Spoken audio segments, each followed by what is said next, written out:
Lá, encontra a vovó Yamarra e outros moradores.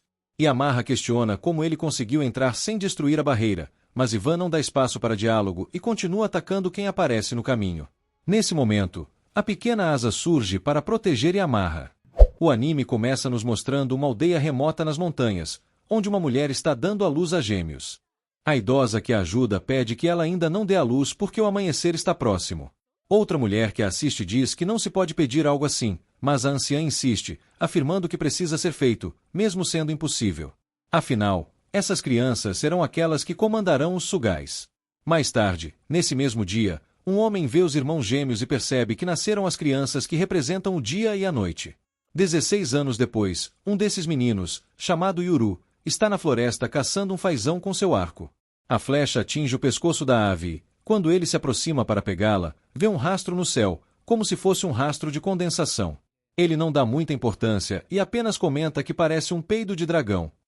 Yuru monta em seu cavalo para voltar à aldeia, onde seu amigo Danji já está esperando. Danji fica feliz em vê-lo, mas também o repreende por ter ido caçar sozinho novamente sem avisar. Yuru pede desculpas, e Danji pergunta o que ele faria se algo acontecesse com ele nas montanhas, já que não poderia pedir ajuda. Yuru descarta a preocupação e lembra que, se algo acontecer, os guardiões divinos direito e esquerdo o protegerão. Os outros aldeões recebem Yuru de volta, e Yuru diz que depois voltará para ajudar no trabalho. Depois de um tempo, ele encontra as duas mulheres que ajudaram sua mãe quando ele e sua irmã nasceram. A anciã Yamarra o recebe, e a mãe de Danji repreende o filho, dizendo que deveria ajudar. Yuru pergunta pela sua irmã Asa, e a anciã diz que ela está bem, cumprindo seu dever corretamente como sempre. Ele então decide ir vê-la. Asa o recebe com um sorriso gentil, embora, por alguma razão, esteja atrás de uma cela.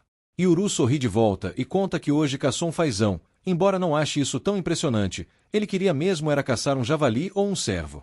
Asa pergunta se os adultos da aldeia irão ao mundo exterior procurar trabalho. Yuru diz que é possível, e ela pergunta se ele também irá. Ele nega imediatamente e diz que treinou para caçar justamente para se tornar indispensável na aldeia e não precisar ir embora. Mesmo assim, Asa insiste, perguntando se ele não irá embora como seus pais fizeram. Yuru pede que ela não se preocupe e garante que nunca deixará a aldeia, pois enquanto ela estiver ali, ele ficará ao seu lado para protegê-la. Asa finalmente sorri, aliviada. Nesse momento, a mãe de Danji entra para avisar que Dera chegou. Do lado de fora, muitas pessoas se reúnem ao redor de Dera, que trouxe itens das pessoas que foram ao mundo exterior. Ele comenta que a economia lá fora está ruim e que há uma pandemia, então quer trocar algumas ervas. Uma idosa reclama de dores de cabeça, e ele lhe dá analgésicos. Ao ver Yuru, Dera pergunta se ele quer algo, mas antes que responda, joga uma bela bola para Timari, sabendo que Yuru só pediria algo para Asa. Depois disso, Danji comenta que também quer deixar a aldeia e pergunta se o mundo exterior é realmente tão incrível. Ele observa que as pessoas que vão raramente voltam, então deve ser um lugar bom, ou talvez tenham morrido, algo em que ele nunca havia pensado. Yuru diz que não tem tanta certeza e comenta que não se importaria em viver na aldeia para sempre. Antes de continuarem brincando, Yuru vê o que acredita ser um rastro de gás de dragão. Mas desta vez o som é diferente. Ele já ouviu algo parecido nas montanhas, mas agora está muito mais forte. De repente, uma explosão ecoa, e o que parecia ser uma montanha comum revela que há uma aldeia escondida ali. Yuru e Danji percebem que o rastro de dragão na verdade não era de um dragão, mas de um avião, algo que eles não reconhecem. Logo depois, um helicóptero aparece. Todos os aldeões olham para o céu, confusos, sem entender o que está acontecendo. Antes que possam reagir, começam a morrer um por um. Yamarra presencia tudo e percebe que a barreira foi rompida. Mesmo sem saber como, entende que vieram atrás de Yuru. Ela ordena que encontrem Yuru e o escondam imediatamente. Danji entra em pânico ao ver todos mortos, mas Yuru examina os corpos e começa a correr, pedindo que ele o siga de perto. Danji corre atrás, esperando que sua mãe ainda esteja viva. Depois de um tempo, encontram dois homens armados com uniformes militares. Yuru reage rapidamente e dispara flechas, derrubando os dois antes que possam atacar. Danji vê dois helicópteros e comenta que os dragões estão próximos, mas Yuru diz que nem sabe se aquilo são dragões. Após correrem mais, chegam as estátuas dos guardiões divinos. Yuru se aproxima de uma das estátuas e pede ajuda para mover rochas que bloqueiam o caminho. Ele consegue abrir uma passagem secreta e explica que é um atalho para a fortaleza. Enquanto isso, Uma garota com uma jaqueta vermelha chamada Gabi se aproxima dos aldeões que ainda estão do lado de fora e os cumprimenta com um sorriso. Todos ficam olhando para ela, claramente assustados e confusos. Antes que possam fazer qualquer coisa, Gabi simplesmente diz uma palavra, e o corpo de um dos aldeões se rasga completamente em um instante. Gabi, sem se abalar, faz uma ligação para informar ao seu esquadrão que as áreas externa e intermediária estão quase asseguradas e que podem enviar as forças terrestres. Por algum motivo, ela não recebe resposta, então vemos que Dera cuidou sozinho dessas forças. Dera decide fazer uma ligação e, ao conseguir contato, percebe que a situação é realmente grave. Ele fala com uma mulher chamada Hannah e pergunta se ela consegue ver fumaça de onde está. Depois, sugere mudar o ponto de encontro, pois acredita que Asa está lá. Em outra cena, uma mulher arrasta o corpo de Amarra até a cela de Asa e, sem hesitar, golpeia a estrutura, fazendo-a explodir. O impacto atinge diretamente Asa, e Uru chega a tempo de ver sua irmã caída no chão, imóvel. Ele a chama em pânico, e então a mulher responde, dizendo que é ela. Ela afirma que veio buscá-lo, mas também para matar todos os outros. E Uru, completamente confuso, diz que não entende nada e que não há como ela ser sua irmã. Ele se prepara para atirar com o arco, mas a mulher desvia facilmente e contra-ataca com outra grande explosão. Enquanto isso, Dera se esconde na floresta e observa os helicópteros. Depois de avançar pela aldeia, ele encontra Gabi e vê a criatura monstruosa ao lado dela. Gabi percebe que ele consegue ver a criatura, diferente dos outros, e tenta atacá-lo. Dera mira no monstro e tenta atingir Gabi, mas ela usa a criatura como escudo. Mas Dera surpreende ao lançar uma granada. De volta a Yuru, a situação não está nada boa. Quando Yuru tenta se levantar, a bola Temari que ele guardava para Asa cai e rola até a mão da mulher. Nesse momento, Yamarra abre os olhos e vê o sangue se transformando em uma criatura que agarra o braço da mulher. Ela reage imediatamente e pede para Dera levar Yuru e fugir. Os helicópteros continuam cercando a aldeia, então Dera usa o atalho secreto. Depois de um tempo, ele e Yuru chegam às estátuas dos guardiões divinos. Dera diz que vão descer a montanha, mas Yuru ainda está em choque, incapaz de processar tudo. Dera percebe que perderam a chance de escapar e tenta atirar contra os helicópteros, mas é inútil, eles estão em desvantagem contra armas de alto calibre.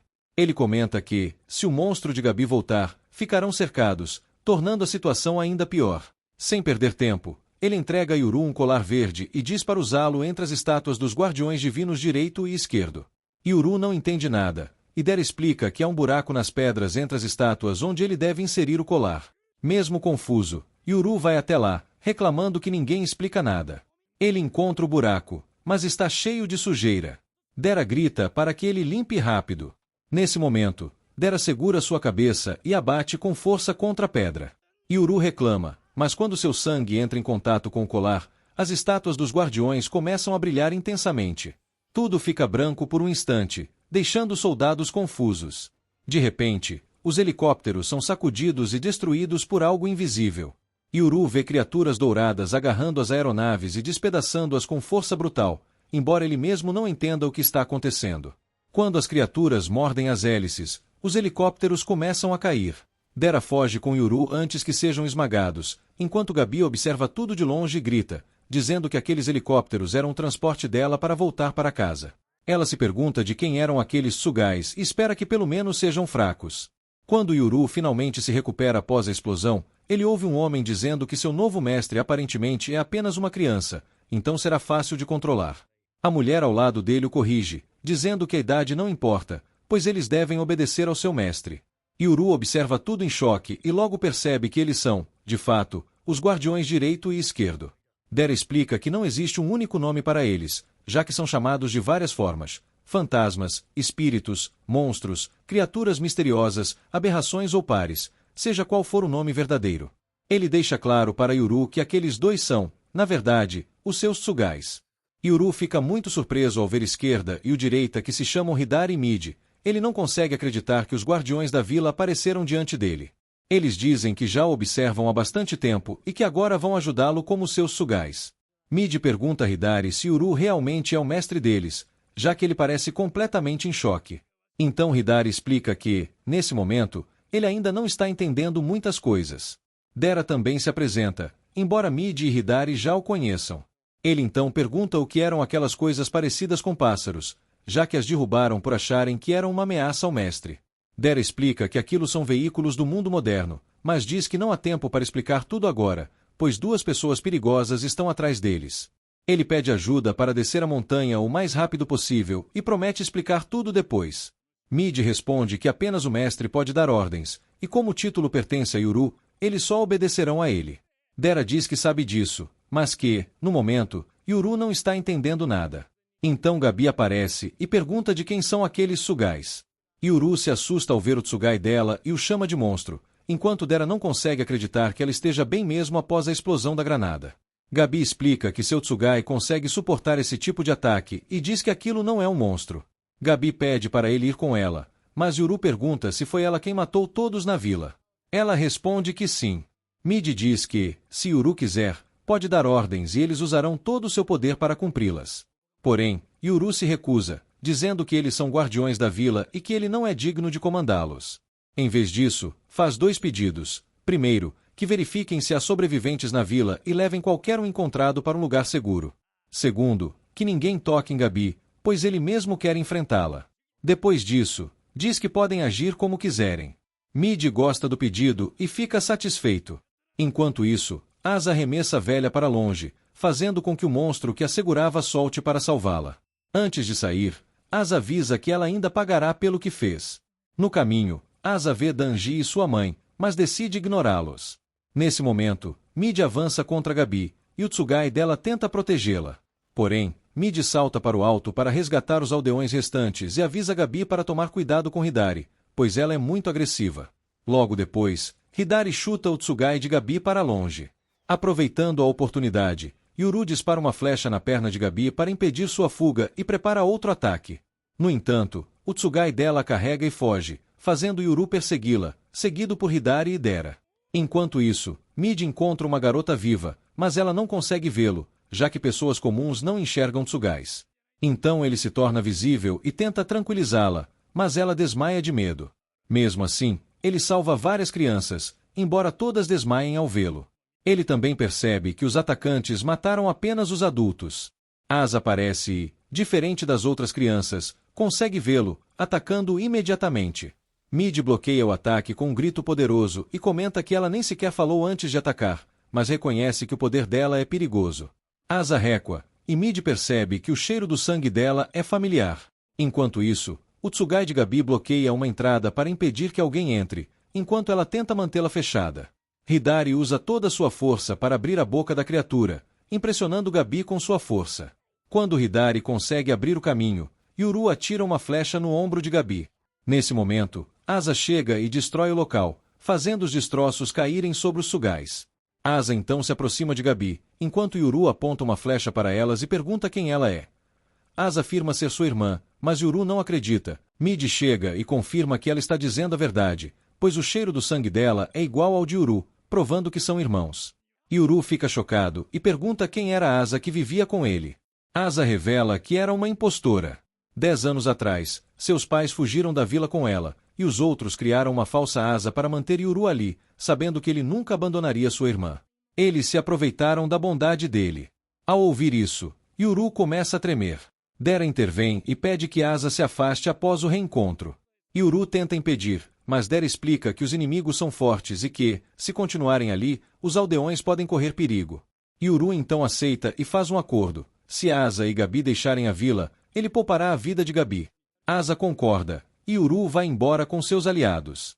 Gabi pergunta por que não capturaram Yuru, e Asa explica que cuidar dos ferimentos era mais importante e que, agora que sabem que ele está vivo, a missão já foi cumprida. Gabi elogia a habilidade de Yuru com o arco, dizendo que é bom saber que ele está vivo. Ao ouvir isso, Asa começa a chorar de felicidade por saber que seu irmão está bem. Enquanto isso, a velha reativa a barreira da vila, e Gabi alerta Asa para saírem rapidamente antes que fiquem presas lá dentro. Em outra parte, algumas pessoas fazem trilha na montanha e comentam sobre helicópteros, acreditando que estavam resgatando alguém. Elas mencionam histórias sobre uma vila perdida onde pessoas desaparecem ao entrar. Dera e Yuru passam por elas, e Dera comenta que não conseguem mais ver a vila, o que significa que a barreira foi ativada. Yuru pergunta se nunca mais poderão voltar, e Dera diz que até poderiam, mas agora que os inimigos sabem como entrar, não é seguro.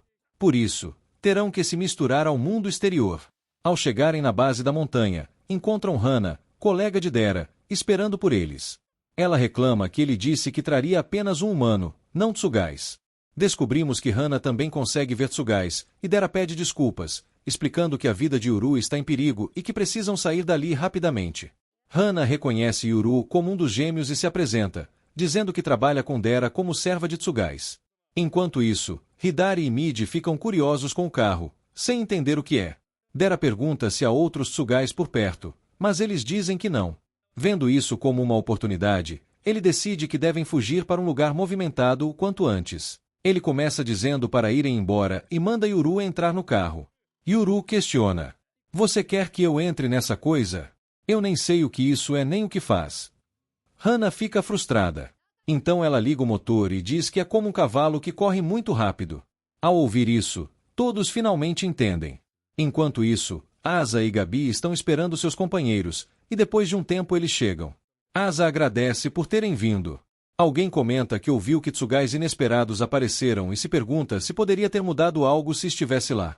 Então perguntam a Gabi sobre seus ferimentos.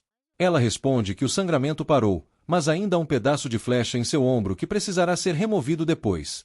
Já a flecha na perna foi retirada. Eles dizem que os ferimentos são profundos e que ela não deveria tratá-los com tanta leveza. Também perguntam sobre o irmão de Asa, já que não o veem. Ela responde que ele já foi embora. Então perguntam se confirmaram sua existência, e Asa diz que Yuru está bem. Gabi pergunta a Jin se eles encontraram alguém no caminho, e ele responde que não. Outros dizem que, se ainda tivessem helicópteros, poderiam procurá-lo.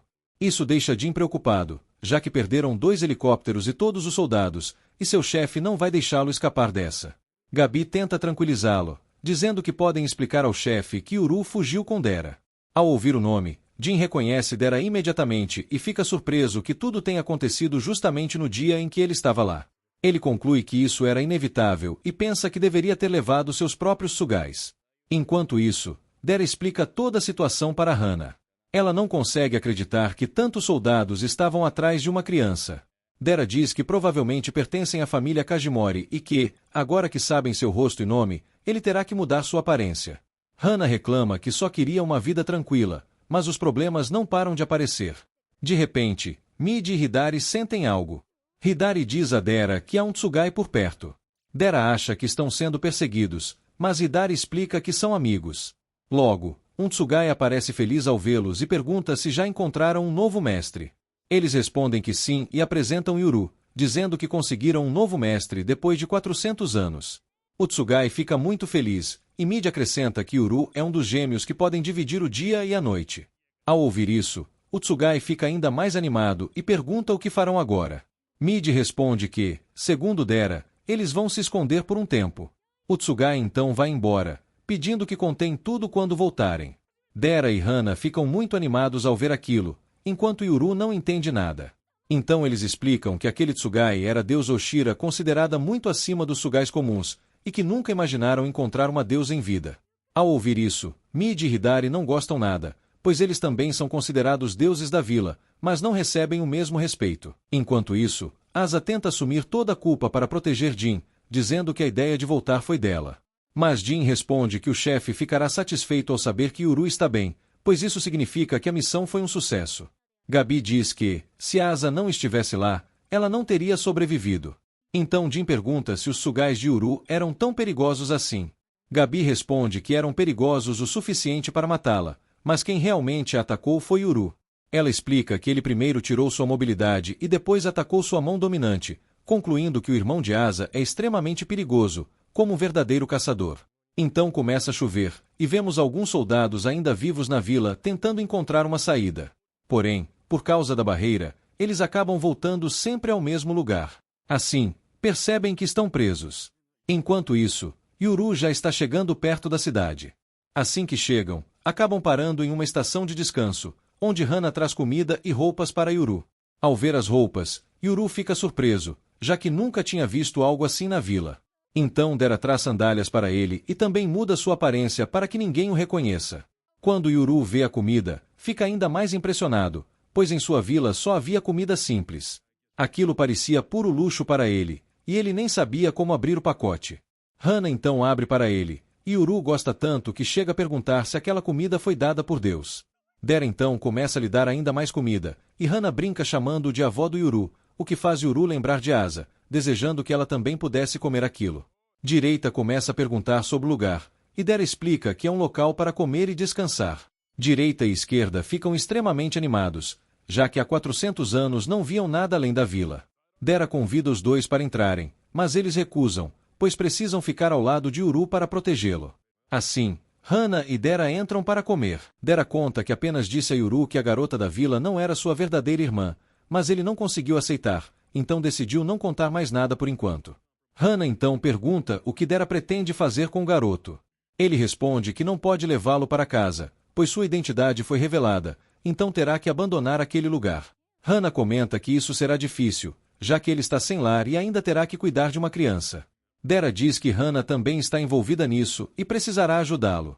Então, de forma inesperada, ele sugere que eles se casem. Hana fica furiosa, saca suas armas e o ameaça, perguntando se ele enlouqueceu. Dera explica que não está falando de um casamento real, mas de uma fachada para que possam viver entre as pessoas sem levantar suspeitas, já que proprietários só alugam para famílias. Hana sugere que poderia fingir ser irmã de Uru, mas Dera argumenta que isso geraria mais suspeitas. Assim, ele decide que Uru será filho de sua primeira esposa falecida e que ele se casou novamente depois disso. Hana acha a ideia horrível e diz que seu coração pertence apenas a Jason Statham. Enquanto isso, direita e esquerda ficam intrigados com o carro, tentando entender onde os cavalos estão escondidos. E Uru se desculpa por ter comido toda a comida, mas eles dizem que não precisam comer.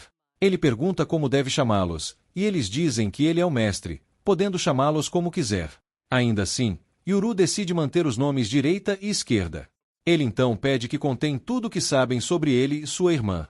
Eles dizem que sabem pouco, pois passaram 400 anos apenas na vila. Lembram-se de que seu pai o levava para caçar, mas nunca viram sua irmã. Acreditavam que ela havia morrido ao nascer, mas há 10 anos viram seus pais fugindo com uma menina que tinha o mesmo sangue que Uru. Agora, essa mesma garota cresceu e atacou a vila. Uru percebe que seus pais não abandonaram ambos, apenas ele, e decide encontrar a verdadeira Asa para descobrir a verdade. Hana e Dera retornam, e Uru pergunta por que Hana estava brava. Ela diz que agora serão seus guardiões e que qualquer problema será a responsabilidade deles. Dera explica que ficarão viajando por um tempo e pede que Uru use o banheiro, mas ele não entende e acaba indo para o mato, mostrando que ainda precisa aprender muitas coisas. Hana o repreende por sentar de forma inadequada no carro, e ele questiona por que direita e esquerda podem fazer isso. Ela explica que pessoas comuns não conseguem ver tsugais, mas quem possui um pode ver outros. Esquerda acrescenta que eles podem se revelar se quiserem, mas alguns animais ainda conseguem percebê-los, como um pequeno cachorro que começa a latir para eles. Seguindo viagem, Uru pergunta sobre o clã Kagemori. Dera explica que alguns membros possuem tsugais e que, no passado, eram como uma família ligada à vila, mas se separaram por diferenças ideológicas. Mais adiante, uma garota fugindo de um perseguidor e entrando em um elevador. O homem a ameaça, dizendo que se ela quiser ficar sozinha, terá que morrer. De repente, a garota se transforma em um tsugai, Jin, que havia assumido forma humana para eliminar o perseguidor a pedido de um cliente. Outra garota aparece e fica assustada ao ver o tsugai. Jin percebe que ela consegue ver tsugais e pede que mantenha isso em segredo. Enquanto isso, Dera explica que sempre seguiu ordens, manter forasteiros longe da vila e proteger os gêmeos. Ele revela seu verdadeiro nome, Ryuta Dera, e conta que a avó temia que ele fosse capturado durante o ataque, por isso mandou fugir. Uru então pergunta por que eles são especiais. Dera explica que, quando os gêmeos nascem em um momento de equilíbrio entre dia e noite, eles podem ter o poder de dividir o mundo, algo que já aconteceu 400 anos atrás, causando guerras que separaram nações. Uru questiona se isso significa que eles podem destruir o mundo. Dera responde que depende de como usam seus poderes. Uru acha que não tem poder algum, mas Dera diz que ele tem o direito de reivindicá-lo. Direita então afirma que Asa já despertou esse poder, chamado Quebrar, capaz de destruir qualquer coisa, até mesmo as barreiras mais fortes. E há também o Selo, que pode selar qualquer coisa à força, como uma porta sendo fechada. Então, o que aconteceria se esses dois poderes colidissem entre si? Isso causaria uma destruição enorme. Direita e esquerda então se perguntam: alguém já conseguiu esses dois poderes ao mesmo tempo? Pelo que eles sabem, isso nunca aconteceu. Ou seja, Ninguém faz ideia do que poderia acontecer. Hana começa a questionar se os moradores da vila sabem o que realmente está acontecendo, já que eles têm mais informações. Porém, Yuru também não sabe de nada. Ele nem sequer sabia que existia uma barreira ao redor da vila. Então ele pergunta a Dera como ele conseguia entrar e sair de lá. Dera explica que seus ancestrais lhe ensinaram um caminho para atravessar a barreira, permitindo que ele passasse livremente. Ele também conta que a mãe de Yuru era uma forasteira que, por coincidência, acabou entrando na vila. Isso faz Yuru lembrar que sua mãe uma vez disse que cresceu em outro lugar, onde o nome Yuru significa noite, e que prometeu levá-los até lá um dia. No dia seguinte, Yuru aprende a usar o banheiro e vai passear no parque. Ele, direita e esquerda ficam maravilhados com tudo ao redor, pois nunca tinham visto luz elétrica nem banheiros. Direita e esquerda começam a chamar os prédios de castelos, mas Yuru explica que, segundo Dera, são casas onde muitas pessoas vivem.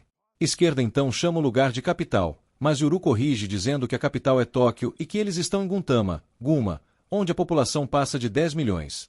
Mesmo assim, direita e esquerda continuam sem entender muito bem. Então esquerda pergunta a Yuru se ele realmente quer encontrar sua irmã.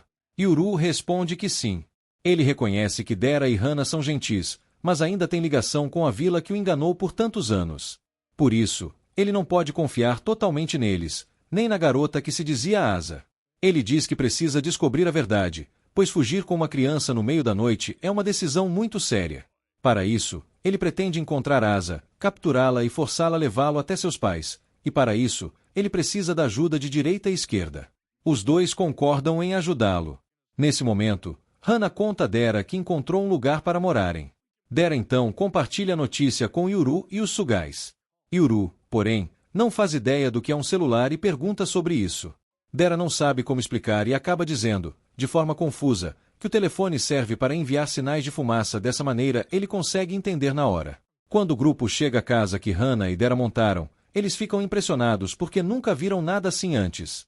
Yuru fica especialmente surpreso com o fato de haver um tatame ali, porque na vila o tatame era reservado apenas para ocasiões especiais. Ele gosta tanto da sensação que se deita para aproveitar. Mas, nesse momento, ele percebe um cachorro e um gato em cima dele, o que o assusta tanto que ele entra em pânico. Hana pede desculpas por não ter avisado antes e explica que esses dois são Kotetsu e Juro. Logo depois, esquerda e direita entram e também pedem desculpas por não terem feito as apresentações antes, informando a Kotetsu e Juro que são os Sugais contratados de Yuru e os cumprimentam formalmente como colegas Sugais. Yuru não entende o que está acontecendo, porque não faz sentido um gato e um cachorro serem Sugais. Mas Kotetsu e Juro não gostam de ser chamados de animais, então arranham e chutam Yuru por desrespeito. Em seguida, explicam a ele que esses dois não são um gato e um cachorro comuns e que o que ele disse foi muito rude. Então Yuru pede desculpas pelo erro. Seguindo em frente, como Dera e Hana agora são tecnicamente casados, decidiram adotar o sobrenome de Hana como nome da família, principalmente porque o nome e o rosto de Dera já estavam comprometidos. Então Hana diz a Yuru que, se alguém perguntar, o sobrenome dele agora é Dona. Yuru fica surpreso ao descobrir que Dera e Hana têm sobrenomes e teme ter sido desrespeitoso com eles esse tempo todo. Enquanto isso, no quartel-general da Kagamorei, Asa está treinando seus poderes, tentando melhorar a precisão ao limitar o disparo a uma maçã. Ela consegue acertar com pouca força, mas quando tenta usar mais energia, erra completamente e abre um buraco no jardim. Nesse momento, seu mestre chega em casa e fica feliz em ver que Asa está treinando, mas ela pede desculpas por destruir o jardim. Ele diz que não tem problema, já que é só um quintal, mas precisa ser arrumado. Então pede a Jin para cuidar disso, e Jin passa a tarefa para seu Tsugai, que simplesmente devora os objetos destruídos. Depois disso, Asa pergunta por que o mestre veio. Ele explica que queria ver como Gabi estava, após saber que ela se feriu em serviço. Gabi se surpreende com a visita e agradece o gesto. Asa oferece uma maçã, e Gabi aceita, mas Asa percebe que não tem uma faca para cortar do jeito que ela gosta. Felizmente, Jin resolve isso fazendo Makoto tirar uma faca que ele guarda. Mas Gabi fica meio receosa de comer algo cortado com uma faca que provavelmente já foi usada para ferir alguém. Algum tempo depois, todos estão com chá e lanches. O mestre diz a Gabi que ela deve descansar para se recuperar. Também pede a Asa que fique com ela, já que agora que Yuru desceu da montanha, é provável que logo se espalhe a notícia de que os dois gêmeos estão na cidade, e isso pode colocar Asa em perigo. Sobre Yuru, o mestre manda Jin encontrá-lo o mais rápido possível, mas isso não será fácil, já que ele nem sabe como Yuru é. Gabi percebe que deveria ter tirado uma foto dele, mas agora é tarde. Então eles decidem desenhar retratos. Asa e Gabi não desenham bem, mas Gabriel manda muito bem e faz um retrato decente. Jin então diz que começará a busca imediatamente. Antes de sair, Asa avisa que os sugais de Yuru têm um olfato apurado e conseguiram identificá-la pelo cheiro do sangue, então ele deve tomar cuidado. Mais tarde, naquela noite, em casa, Dera termina de raspar a barba para evitar ser reconhecido, mas Hana não gosta do novo visual. Ele vai sair, mas percebe que não vê Yuru há um tempo e pergunta a Hana onde ele foi. Ela lembra que Yuru disse que iria dar uma volta para conhecer o lugar. Porém, Dera percebe que sua faca sumiu, e se Yuru a levou, pode parecer suspeito caso a polícia o encontre. Enquanto isso, Yuru, esquerda e direita estão em um prédio próximo, e ele ainda está impressionado com o tamanho da cidade. Eles perguntam se ele está preocupado em encontrar Asa em meio a tanta gente, mas Yuru diz que já tem um plano. Como eles conseguem rastrear pelo cheiro, basta procurar o cheiro de Tsugais e do sangue de Asa. Isso já é suficiente para começarem a busca. Eles se transformam e levam Yuru pelos céus. Depois de voar por um tempo, encontram o cheiro do sangue de Asa e de Tsugais, então pousam rapidamente. Depois que Yuru se recupera do enjoo do voo, Esquerda pergunta se tem permissão para eliminar os sugais assim que aparecerem. Yuru questiona se isso é uma boa ideia, sugerindo que deveriam conversar primeiro para ver se são amigáveis. Mas Esquerda explica que nem todos os sugais são razoáveis. O cheiro do sangue de Asa os leva até um estacionamento, onde Jin e seus subordinados estão. Direita lembra Yuru de ficar alerta, porque se eles conseguiram notar Jin e sua equipe, então certamente também foram percebidos. Pelo que Yuru consegue ver, o grupo de Jin parece humano. Mas o que realmente chama sua atenção é o fato de Asa estar bem ao lado deles. Com seu objetivo tão perto, Yuru avança imediatamente para tentar alcançá-la. Mas, nesse momento, Direita percebe que há algo estranho no cheiro do sangue de Asa. Eles tentam pará-lo, mas já é tarde demais, porque Yuru caiu em uma armadilha. Jin estava carregando um frasco com sangue de Asa, que foi o que Esquerda e Direita sentiram, tudo parte de um plano para enganá-los. Porém, ele não esperava capturar Yuru tão rapidamente. Enquanto isso, em casa, Hana continua preocupada com a possibilidade de Yuru se meter em problemas. Por isso, Hana entrega uma das jaquetas de Yuru para seus sugais farejarem e pede que o encontrem. Enquanto Juro segue o cheiro, Kotetsu começa a enviar informações para Hana usando o mapa do celular. Dera fica surpreso, já que nunca viu um Tsugai usando tecnologia moderna. Eles acabam localizando Yuru, mas Hana não consegue acreditar que ele chegou até Tóquio em apenas uma noite. Dera começa a se perguntar por que ele foi até lá. Enquanto isso, no estacionamento, os homens de Jin sabem que os sugais de Yuru estão por perto e mandam que apareçam. Sem muita escolha, Esquerda e Direita surgem. Um dos homens tenta exigir que eles se rendam, mas é ignorado. Ele então lembra que Yuru ainda está como refém, mas isso não muda nada. Esquerda e Direita já estão pensando em qual deles capturar em troca. Eles percebem que Jin é o líder e decidem ir atrás dele. Esquerda diz a Yuru para ficar parado dentro do Tsugai que o segura, pois ele parece forte, mas não pode atacar enquanto mantém preso. Yuru concorda.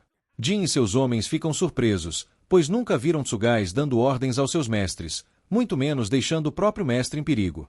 Jin pega várias armas e começa a atirar junto com seus homens. Mas as balas não fazem absolutamente nada contra Esquerda e Direita. Como ataques físicos não funcionam, um dos homens invoca seu Tsugai e joga uma tartaruga gigante sobre Esquerda. Ao mesmo tempo, outro invoca um coelho poderoso, que começa a atacar Direita com extrema velocidade. Mesmo sendo mais forte, Direita não consegue reagir porque o coelho é rápido demais. Ele pede ajuda, mas Esquerda não consegue se mover. A tartaruga possui uma habilidade de gravidade que a prende no chão. A situação fica crítica. Yuru não pode ficar parado vendo seus aliados sofrerem, mas também não consegue se libertar sozinho. Ainda assim, ele tem um plano. Ele joga sua faca na tartaruga para tirá-la de cima de Esquerda. Assim que se liberta, Esquerda destrói os dentes do Tsugai que prendia Yuru, libertando Yuru então diz à Direita para destruir as luzes. Quando isso acontece, todo o estacionamento fica na escuridão. O coelho avisa Jin que consegue sentir os Tsugais de Yuru fugindo. Jin acredita que Yuru está recuando, mas está errado. Momentos depois, Yuru surge atrás dele e corta seus tornozelos. Quando as luzes voltam, Yuru já está segurando Jin como refém. Logo depois, Esquerda e Direita retornam. Eles haviam fugido por ordem de Yuru para enganar Jin e fazê-lo baixar a guarda. Ninguém suspeitou, já que normalmente Tsugais nunca abandonam seus mestres. Jin admite que deveria ter previsto isso, pois sabia que Yuru era naturalmente talentoso para a caça, e, tendo crescido em uma vila montanhosa, ele está mais adaptado a lutar no escuro. Falando nisso, Yuru exige saber quem foi responsável pelo ataque à sua vila. Jin responde sem rodeios, foi ele quem organizou tudo. Ao ouvir isso, Yuru fica furioso e quer matar Jin ali mesmo, mas se controla porque ainda precisa dele vivo. Então manda Jin pegar o celular e chamar Asa, pois quer conversar com ela. Os homens ficam surpresos, porque esperavam que Yuru exigisse que Asa fosse entregue, não apenas uma conversa. Haru e Akio ficaram completamente surpresos ao descobrirem que Yuru não pretendia levar Asa de volta consigo. Tudo o que ele queria era conversar com ela. Jin então explicou que, se Yuru realmente quisesse encontrar Asa, teria que acompanhá-los até a mansão Kagemori, porque ela estava esperando por ele lá. Mas Yuru recusou imediatamente. Na visão dele, entrar na base inimiga seria o mesmo que se jogar dentro da toca de um urso faminto. Enquanto isso, Direita observou os peixes que circulavam pelo local e percebeu que pertenciam a Jin. Já a enorme tartaruga e o coelho eram de Haru. Esquerda então perguntou para Akio se os outros pares de Tsugais restantes eram dele. Akio confirmou calmamente. Então Akio explicou que aqueles Tsugais eram grandes demais para conseguirem entrar naquele lugar. Jin continuou insistindo para que Yuru fosse até a residência Kagemori. Ele garantiu que ninguém pretendia machucá-lo, e disse que a própria luta já deveria ter provado isso. Yuru analisou rapidamente a situação. Mesmo que tentassem fugir dali, seria extremamente difícil para a direita e esquerda enfrentarem todos aqueles Tsugais. Por isso, acabou aceitando acompanhar o grupo. Jin então afirmou que ele seria tratado como um convidado. Yuru pediu apenas que o levassem logo até Asa, mas antes disso Jin ordenou que limpassem toda a bagunça deixada pela batalha.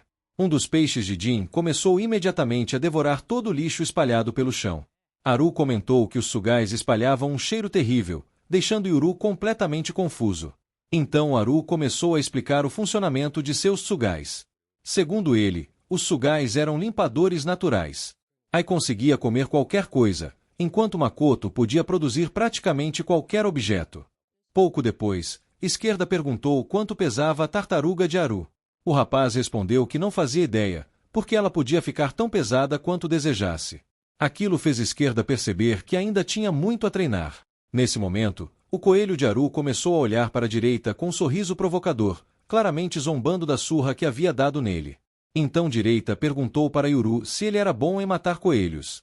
Yuru respondeu com absoluta naturalidade que sim, acrescentando que sopa de coelho era deliciosa. A resposta assustou completamente Haru e até o próprio coelho. Enquanto isso, Jin enviou uma mensagem para Asa avisando que o irmão dela estava chegando. Ao ler aquilo, Asa praticamente explodiu de felicidade.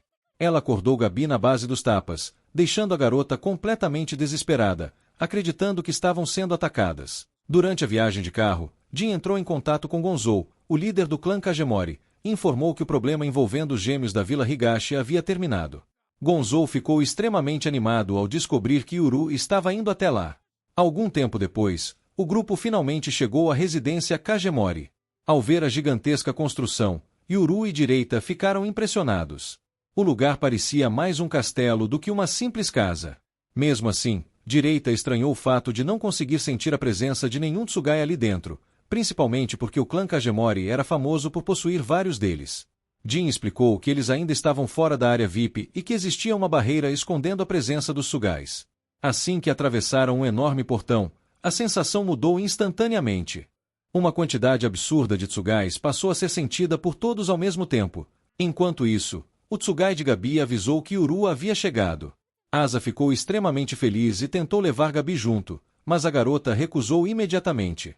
Do lado de fora da barreira do clã Kagemori, Zero, o Tsugai de Hana, também havia chegado ao local.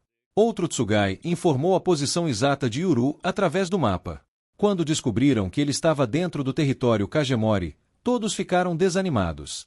Ainda assim, um deles decidiu ir buscá-lo pessoalmente, afirmando que um pai precisava trazer o filho de volta. Enquanto isso, dentro da mansão, Yuru continuava observando tudo ao redor com cautela. Foi então que Azuma apareceu. Jin imediatamente perguntou o que ele estava fazendo ali. Azuma respondeu que ouviu dizer que o outro gêmeo chegaria naquele dia e resolveu aparecer para conhecê-lo. Azuma então se apresentou para Yuru. Naquele exato momento, Asa apareceu correndo. Ela praticamente gritou ao ver o irmão vivo diante dela. Porém, a reação de Yuru foi extremamente fria. Quando Asa perguntou se poderia abraçá-lo, ele recusou imediatamente. A garota pediu desculpas, dizendo que nem sabia o quão próximos eles realmente eram. Yuru respondeu que também não sabia, e deixou claro que não estava ali para fazer amizade. Azuma se ofereceu para mostrar a mansão para Yuru caso Jin estivesse incapaz de acompanhá-lo, mas Jin recusou na hora, deixando claro que Yuru era um convidado importante do clã Kagemori. Sem discutir, Azuma foi embora. Depois disso, Jin ordenou que Akio vigiasse a barreira do lado de fora e impediu qualquer pessoa de entrar sem autorização. Na enfermaria, a enfermeira ficou completamente chocada ao descobrir que Jin havia sido ferido por uma criança. Porém, Yuru explicou que, nas montanhas, todas as crianças aprendiam a usar armas desde cedo. Asa confirmou aquilo sem hesitar, fazendo Aru perceber que os dois irmãos eram verdadeiros monstros de combate. Pouco depois, Jin devolveu o sangue de Asa para a enfermeira. Ao ver aquilo, Yuru imediatamente questionou o motivo de eles possuírem o sangue dela, já que, em sua visão, apenas espíritos malignos retirariam sangue de mulheres e crianças. Asa explicou calmamente que aquilo não tinha relação alguma com espíritos malignos. Segundo ela, era apenas tecnologia moderna. Com equipamentos médicos, era possível retirar pequenas quantidades de sangue do corpo humano sem causar grandes danos. Mas, para Yuru, aquilo parecia impossível. Tentando acalmá-lo, Asa explicou que o clã Kagemori cuidava muito bem dela. Eles lhe davam bastante comida e garantiam que ela permanecesse saudável, então perder um pouco de sangue não fazia diferença. Mesmo assim, Yuru continuava sem entender completamente o raciocínio dela. Pouco depois, Asa voltou a perguntar se poderia abraçá-lo. Mais uma vez, Yuru recusou imediatamente. Os dois acabaram conversando um pouco sobre comida, mas Yuru logo cortou o assunto.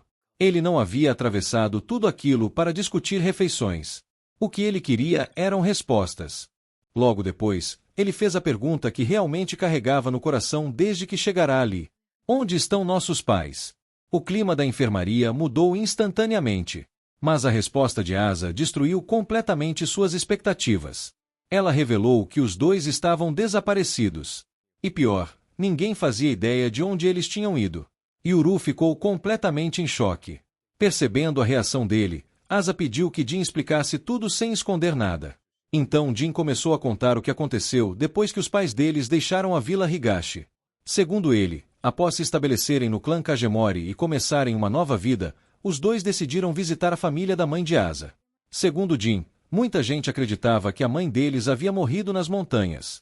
Por isso, os pais decidiram visitar Okinawa para mostrar à família que estavam vivos e bem. Antes de partirem, deixaram Asa sob os cuidados do clã Kagemori e seguiram viagem. Mas depois disso, desapareceram completamente. Yuru imediatamente perguntou se o avião havia caído. Jin negou. As investigações confirmaram que os dois embarcaram normalmente em Tóquio. Porém, quando o voo chegou em Okinawa, eles simplesmente não estavam mais lá. Era como se tivessem desaparecido no meio da viagem. Aquilo fez Yuru suspeitar imediatamente de um sequestro. Mas Jin respondeu que ninguém sabia o que realmente havia acontecido. Ele ainda revelou que um usuário de Tsugai do clã Kagemori havia sido enviado como guarda-costas dos dois. Porém, essa pessoa também desapareceu junto com eles. Mas antes que a conversa continuasse, vozes começaram a ecoar do lado de fora da mansão. A notícia de que Yuru estava dentro da residência Kagemori já havia se espalhado.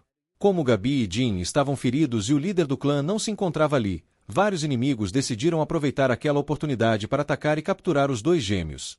Naquele instante, direita e esquerda sentiram uma presença hostil se aproximando rapidamente. Segundos depois, duas criaturas atravessaram violentamente a janela da enfermaria, causando uma enorme explosão. O caos tomou conta do lugar. Ao mesmo tempo, o Tsugai de Gabi começou a carregá-la para longe. Quando olhou para fora do quarto, viu dois Tsugais esperando diante da porta. Sem hesitar, Gabi se preparou para lutar. Dentro da mansão, todos começaram a fugir do ataque repentino. Yuru então acusou Jin de tê-lo enganado e atraído para uma armadilha. Mas Jin explicou imediatamente que aqueles não eram Tsugais do clã Kagemori. Esquerda perguntou se deveria destruir os inimigos ali mesmo, mas Jin ordenou que capturassem o mestre dos Tsugais com vida. Foi então que Yuru perguntou o que acontecia quando o mestre de um Tsugai morria. Haru explicou que, caso o contrato não fosse transferido antes da morte do dono, o Tsugai se transformaria em um Tsugai abandonado. Então Yuru pediu um arco e flechas para Jin. Sem perder tempo, Jin ordenou que Makoto criasse as armas. Diversos arcos e flechas diferentes surgiram diante deles, deixando Yuru impressionado. Mas ele não perdeu tempo admirando aquilo. Pegando um dos arcos, puxou lentamente a corda enquanto seus olhos se fixavam nos Tsugais invasores. E, no instante seguinte, disparou a flecha diretamente contra eles. No entanto, ele nem consegue mirar corretamente, e a flecha acaba voando em direção ao teto. Yuru culpa o arco, dizendo que ele precisa de ajustes.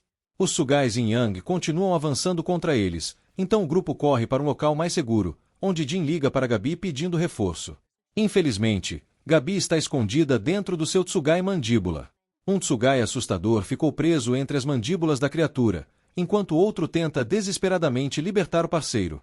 Ela pergunta a Jin o que diabos está acontecendo, e ele responde que estão lutando contra Tsugais que nunca viram antes.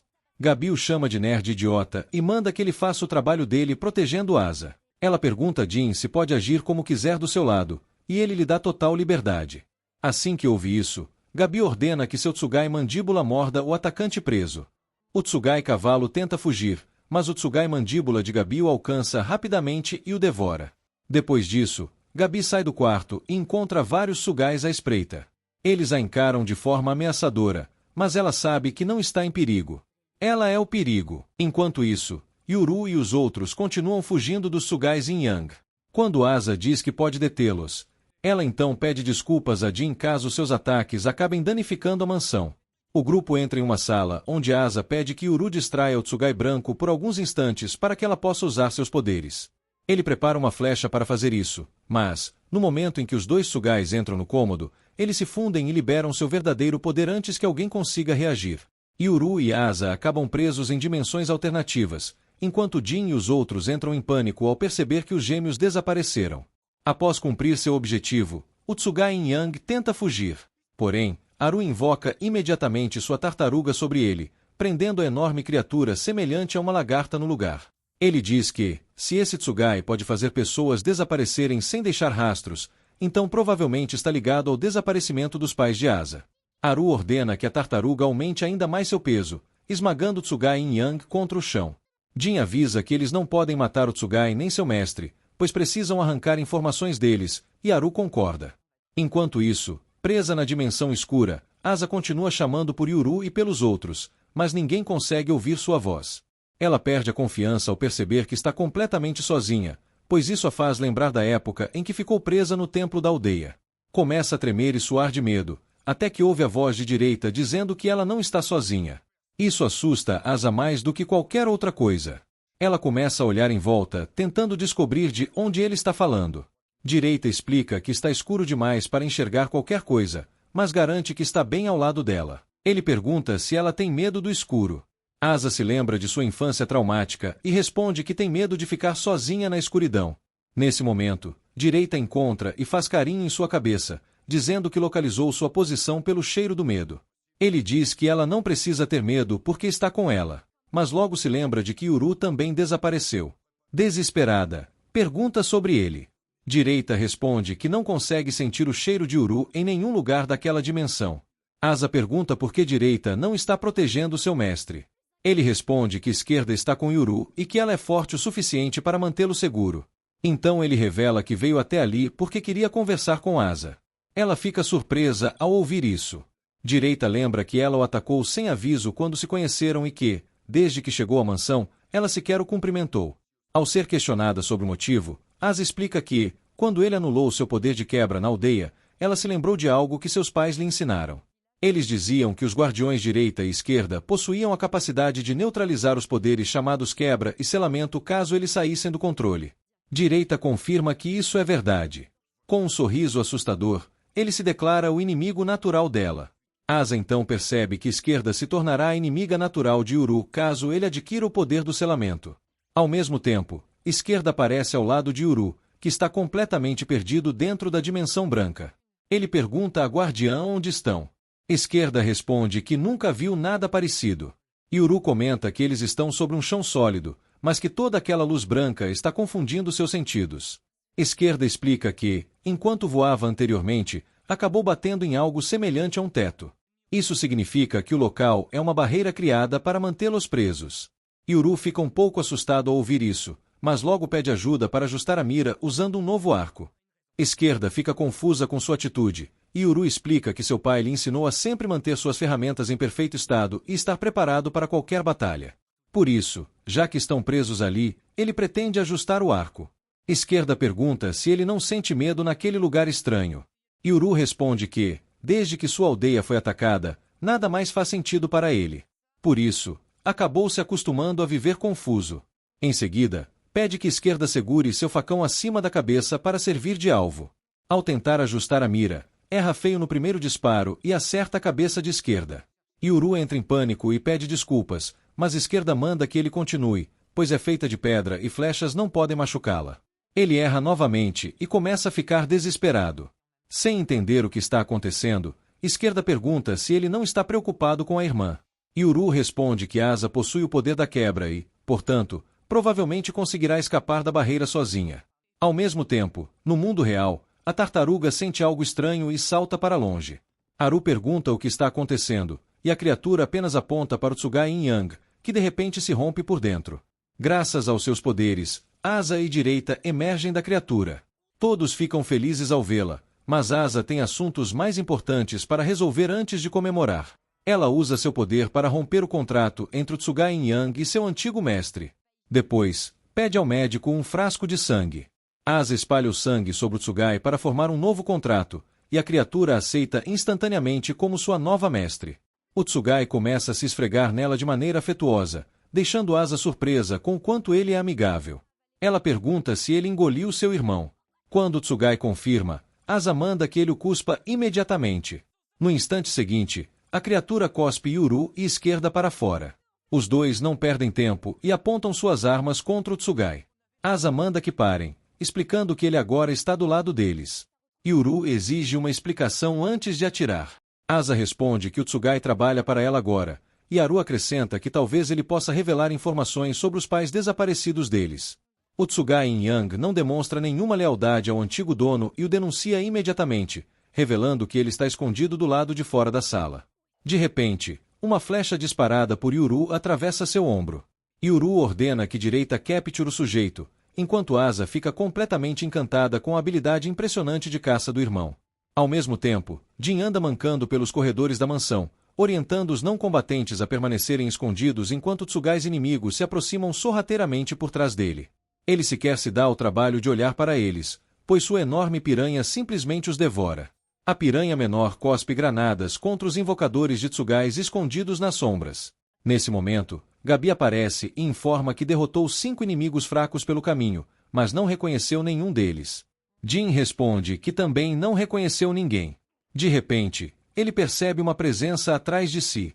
Vira-se para atirar, mas fica surpreso ao encontrar o homem já derrotado, com uma flecha cravada no braço. Jin percebe que foi Yuru quem o derrubou, mas fica confuso sem saber de onde os disparos estão vindo. Na verdade, Yuru está sobre o telhado da mansão, bancando Batman com um arco. Ele sente a presença de alguém escondido nos arbustos, mas decide não atirar e muda de posição.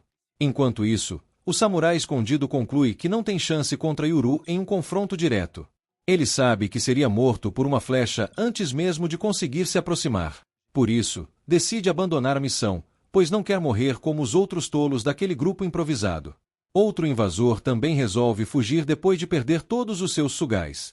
Mas, ao tentar atravessar o portão, esbarra em algo invisível e cai no chão.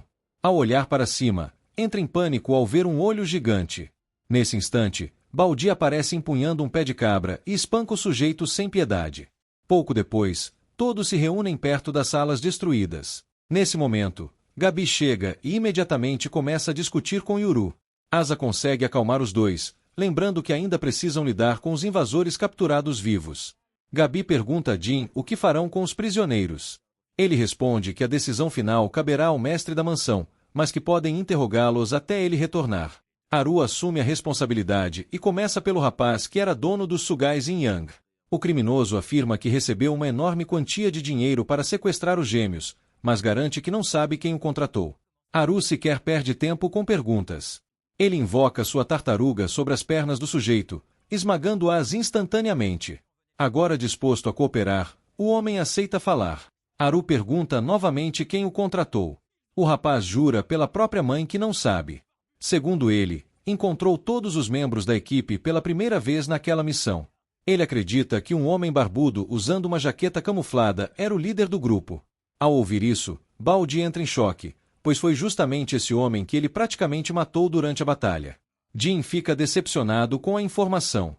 Em seguida, pergunta se o prisioneiro sabe alguma coisa sobre os pais dos gêmeos, que desapareceram durante um voo. O homem jura novamente que não sabe absolutamente nada. Nenhum dos outros capturados também possui informações úteis. Asa pede desculpas ao irmão, pois sabe que ele veio até ali justamente para descobrir o paradeiro dos pais, mas eles continuam sem pistas. Então Jin pergunta se mais alguém deseja fazer perguntas ao prisioneiro. Asa levanta a mão. Ela pergunta quais são os nomes dos sugais dele. O homem responde que costuma chamá-los apenas de Ei ou você, porque os considera simples animais de criação e não pretende desperdiçar energia dando nomes a eles. Essa resposta irrita profundamente Gabi. Ela enfia a cabeça do homem dentro da boca de seu Tsugai mandíbula, pressionando apenas o suficiente para fazer sangue escorrer. O sujeito acredita que está prestes a viver uma versão real de Attack on Titan. Porém, Gabi decide poupar sua vida e volta para o quarto. Depois disso, Asa resolve dar nomes aos sugais por conta própria. Eles imediatamente começam a se esfregar nela, felizes por finalmente receberem nomes. Asa pede que não criem muitas expectativas, pois ela é apenas sua mestre temporária. Yuru aproveita para puxar conversa. Ele pergunta se Asa já está acostumada a sofrer ataques de assassinos como aquele. Ela confirma, explicando que a aldeia enviou inúmeras pessoas para matá-la ao longo dos anos. De repente, Yuru aponta para o tapa-olho dela e pergunta se o ferimento também foi resultado de um atentado. Todos ficam em silêncio. Asa confirma que sim. Porém, decide não esconder mais nada do irmão. Ela revela que, certa vez, foi morta por um assassino enviado pela aldeia. Yuru não consegue processar essa informação, já que Asa está claramente viva diante dele. O choque o faz lembrar de uma ocasião em que ele próprio quase morreu, poucos dias antes de seus pais fugirem da aldeia. Naquela época, ele e o pai estavam caçando quando foram atacados por um bandido. Percebendo que precisava matar ou morrer, Yuru esfaqueou o homem no estômago. Ao mesmo tempo, uma flecha atravessou o pescoço do bandido, matando-o instantaneamente. O disparo havia sido feito por seu pai. Assim que o perigo passou, o pai correu para verificar se o filho estava bem. Ao notar o sangue do bandido em suas roupas, percebeu que Yuru havia ficado traumatizado. Ele o abraçou e pediu desculpas. Mas também explicou que Yuru não deveria esquecer aquela intenção assassina, pois provavelmente encontraria situações semelhantes muitas vezes no futuro. Por isso, jamais deveria hesitar em reagir contra quem tentasse lhe fazer mal. Depois da conversa, Yuru observou o pai se desfazer do corpo do bandido. Mesmo assim, não conseguia se acalmar. Seu pai explicou que aquela ansiedade era normal. Disse que, em momentos assim, ele deveria respirar profundamente até que o medo desaparecesse. Também enfatizou que caçadores precisavam dominar essa habilidade. Ao enfrentar feras selvagens, pensar com clareza e sem pânico era a chave para sobreviver. Mais tarde, naquela mesma noite, enquanto jantavam ao redor da fogueira do acampamento, o pai de Yuru lhe deu uma instrução inesperada. Ele não deveria contar a ninguém na aldeia sobre o ataque do bandido. Yuru ficou confuso. Achava que todos deveriam ser avisados caso os companheiros do criminoso resolvessem atacar a aldeia por vingança. Mas seu pai tinha certeza de que isso não aconteceria. Ele convenceu Yuru a agir normalmente e fingir que nada havia ocorrido. No dia seguinte, assim que retornaram à aldeia, os vizinhos curiosos perguntaram se estava tudo bem, já que era incomum passarem a noite inteira na floresta. O pai de Yuru respondeu com confiança que haviam perdido a noção do tempo durante a caçada. Quando perguntaram onde estavam os animais que haviam caçado, ele simplesmente mandou que cuidassem da própria vida. Mas aquele interrogatório estava longe de terminar. Pouco depois de chegarem em casa, foram recebidos pela vovó Yamaha, que comentou que todos estavam muito preocupados porque eles não haviam retornado na noite anterior. O pai tentou agir normalmente, mas a vovó Yamaha caminhou diretamente até Yuru e perguntou sobre o sangue em suas roupas. Sem saber o que responder, Yuru ficou em silêncio. Seu pai então respondeu casualmente que o sangue era de um rato que haviam comido no jantar e rapidamente mudou de assunto, perguntando onde Asa estava. Logo depois, Yuru e seu pai desceram para o porão, onde Asa e a mãe dos gêmeos aguardavam ansiosamente. Ao ver os dois sãos e salvos, ambas sentiram um enorme alívio. Embora se sentisse mal por estar mentindo, Yuru tranquilizou Asa, dizendo que nada de ruim havia acontecido. Explicou apenas que estava cansado porque ficou nervoso demais para dormir enquanto acampavam na floresta. A tensão finalmente desapareceu da sala. Mas a tranquilidade durou pouco.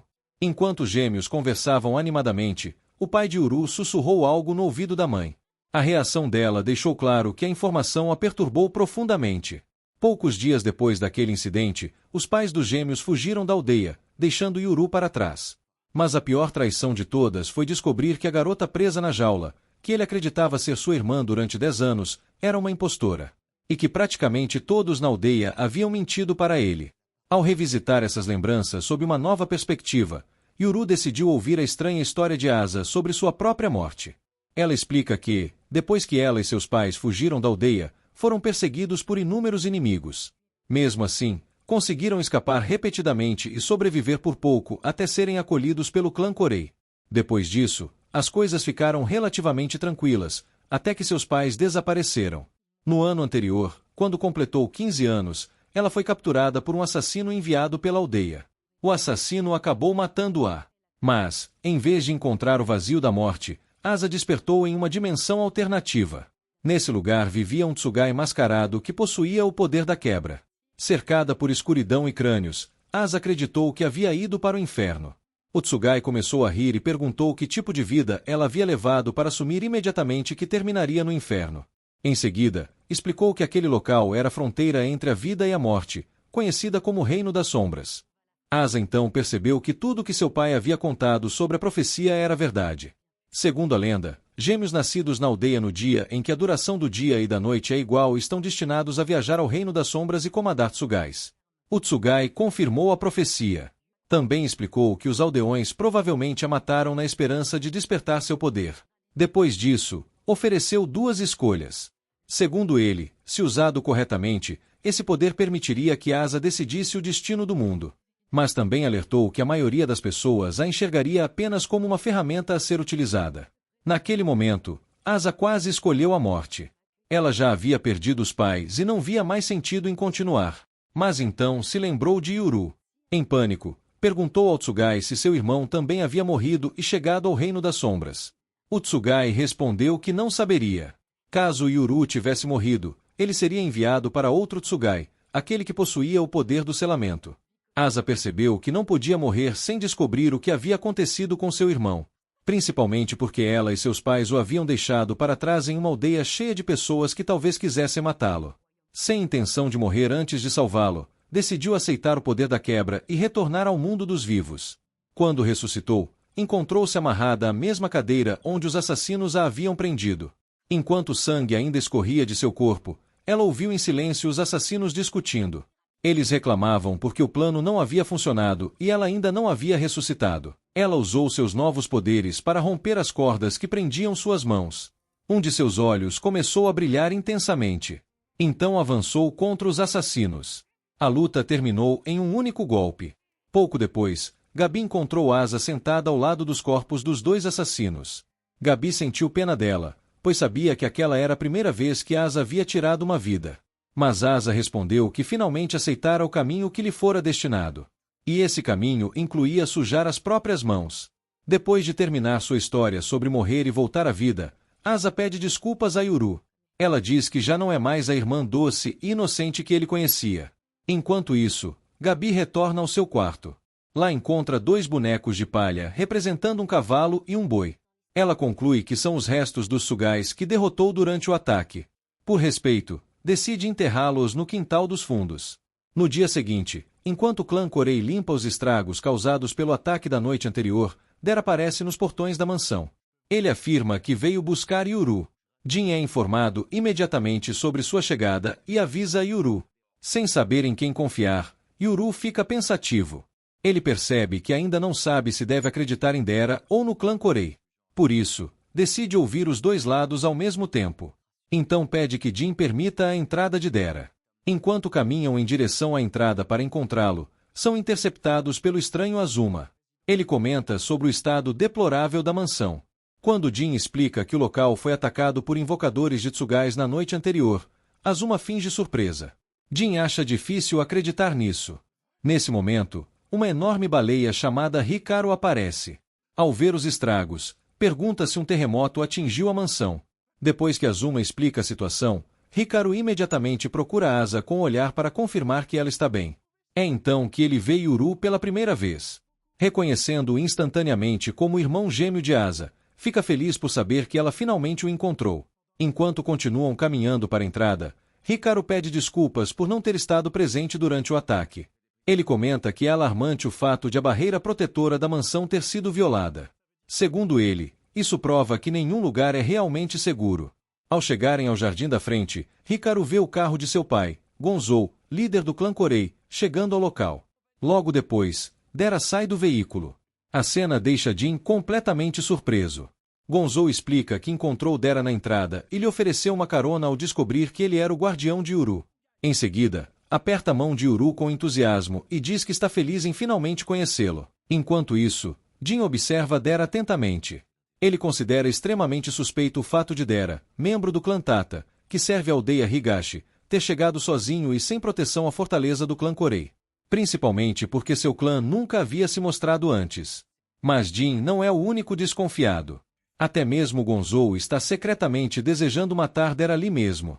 Yuru percebe toda aquela hostilidade no ar e começa a se perguntar o que exatamente o clã Tata fez para despertar tanto ódio nos Korei. Yuru decide deixar aquelas suspeitas de lado por enquanto. Em vez disso, confronta Dera, direita e esquerda por nunca terem contado que ele poderia obter o poder do selamento caso morresse. Dera responde que não tinha certeza se as lendas eram realmente verdadeiras. Além disso, sabia que, se contasse isso a Yuru, ele passaria a arriscar a própria vida de forma irresponsável sempre que sua irmã estivesse em perigo, acreditando que poderia simplesmente voltar à vida. Direita e esquerda apoiam a explicação de Dera. Eles ressaltam que não existe garantia alguma de que Yuru ressuscitaria após morrer. Esquerda acrescenta que a última vez que gêmeos como Asa e Yuru nasceram foi há cerca de 400 anos. Naquela ocasião, um dos gêmeos morreu e nunca conseguiu retornar à vida. Percebendo o clima pesado, Gonzou rapidamente muda de assunto. Ele comenta que conversas como aquela não deveriam acontecer de estômago vazio. Então pergunta se todos estão com fome, lembrando que passaram por uma batalha exaustiva na noite anterior. A simples menção de comida faz todos ficarem animados. Por isso, Gonzou ordena aos mordomos que preparem imediatamente o café da manhã. Depois do ataque à mansão Kagemori, todos tentam organizar um lugar para comer, mas o grande salão está destruído. Hikaru se oferece para consertar o ambiente e revela o poder de seus Tsugais, Whiteout e Ink.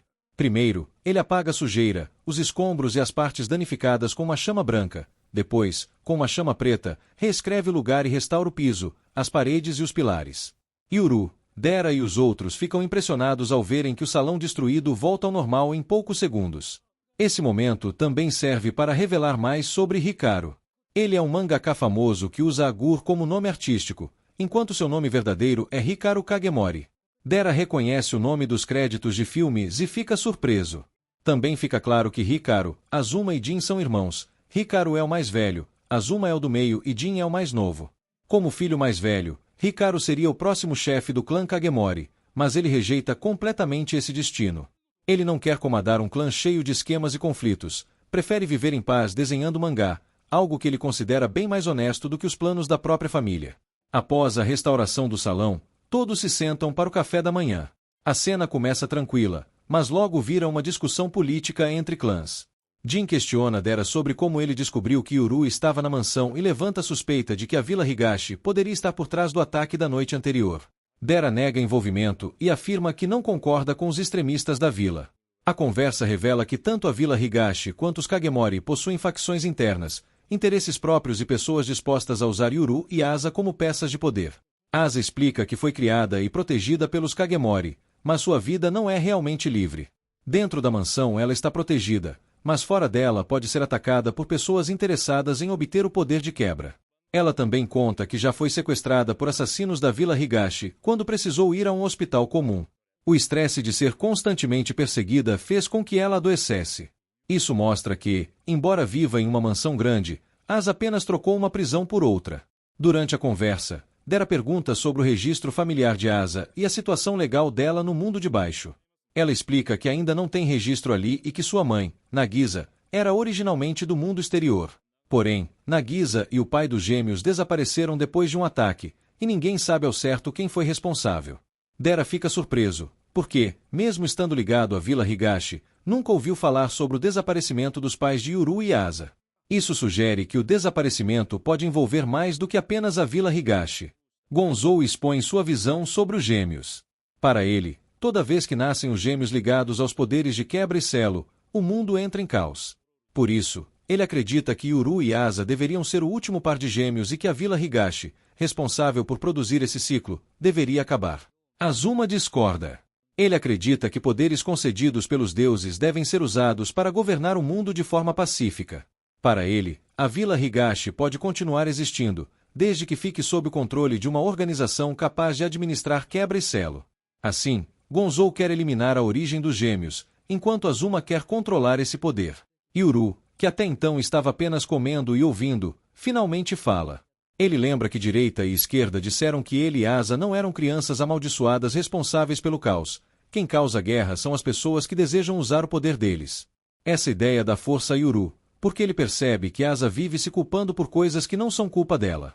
Ele questiona quem a fez acreditar que tudo é responsabilidade dela e por que os gêmeos precisam viver escondidos apenas por terem nascido com um destino especial. Então Yuru declara que não vai mais fugir nem se esconder. Se alguém da Vila Higashi ou do clã Kagemori quiser sua cabeça, terá que vir buscá-la. E, quando ele derrotar seus atacantes, vai arrancar deles todas as informações possíveis. A declaração choca a todos. Asa fica furiosa, porque sabe o quanto é doloroso viver como alvo constante. Ela implora para que ele fuja, se esconda e não desperdice a própria vida. Mas direita e esquerda ficam felizes com a postura de Yuru, pois enxergam nela uma forma de ele dividir o peso que Asa carregou sozinha por tanto tempo. Gonzou oferece abrigo a Yuru dentro do clã Kagemori, prometendo segurança e conforto. Yuru recusa sem hesitar. Apesar de reconhecer que a Vila Higashi tem problemas, foi lá que ele nasceu, cresceu e fez amigos. Ele também não aceita se aliar a pessoas envolvidas na destruição de sua vila. Yuru decide seguir seu próprio caminho e, por enquanto, continuar procurando seus pais ao lado de Dera. Antes de ir embora, Asa mostra a Yuru uma foto dos pais deles tirada antes do desaparecimento. Yuru fica maravilhado com a tecnologia e chega a tratar a imagem como se fosse uma espécie de gravura mágica. Asa também tira uma foto com ele, aproveitando a chance de guardar uma lembrança do irmão. Direita e esquerda querem aparecer também, mas Asa explica que Tsugais normalmente não aparecem em fotos, o que cria um breve alívio cômico no meio da tensão. Na despedida, Asa revela algo fundamental: os pais deles não abandonaram Yuru por vontade própria. Eles queriam levá-lo, mas foram impedidos. Essa informação atinge Yuru profundamente, porque ele carregava a dor de ter sido deixado para trás. Quando Asa corre até ele, o abraça por trás e repete as mesmas palavras de quando eram crianças, Yuru finalmente tem certeza absoluta de que ela é sua irmã verdadeira. A partir dali, a ligação entre os dois deixa de ser uma dúvida e passa a ser uma certeza emocional. Depois que Yuru vai embora, Gonzou comenta que a situação é perigosa. Normalmente, uma terceira pessoa deveria controlar direita e esquerda para equilibrar quebra e selo, mas os dois Tsugais agora pertencem ao gêmeo ligado ao selo. Se algo acontecer com Yuru, não haverá ninguém capaz de conter o que pode vir depois. Isso reforça o risco de Yuru se tornar uma peça central na disputa entre todos os lados. Fora da mansão, Dera tenta distrair Yuru mostrando o mundo exterior. Em vez de ir beber usando o cartão que Jin lhe deu, ele percebe o estado emocional de Yuru e decide levá-lo para conhecer a cidade.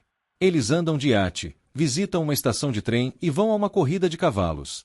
Yuru fica fascinado com o luxo, a velocidade e os costumes do mundo de baixo. Em uma das partes mais leves, ele se interessa pelo cavalo vencedor e cogita comprá-lo, mas Dera corta a ideia na hora, dizendo que Hana certamente pediria divórcio se ele voltasse para casa com o cavalo. Dera também leva Yuru a uma loja de materiais de construção para comprar itens que o ajudem a fazer flechas.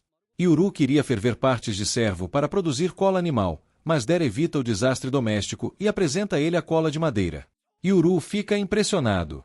Depois, em uma loja de roupas, ele escolhe peças pretas porque escondem melhor manchas de sangue, deixando Dera sem saber o que comentar. A cena fica ainda mais cômica quando Yuru descobre as cuecas e recebe a explicação de que elas são uma espécie de evolução das tangas, embora ele continue preferindo as tangas.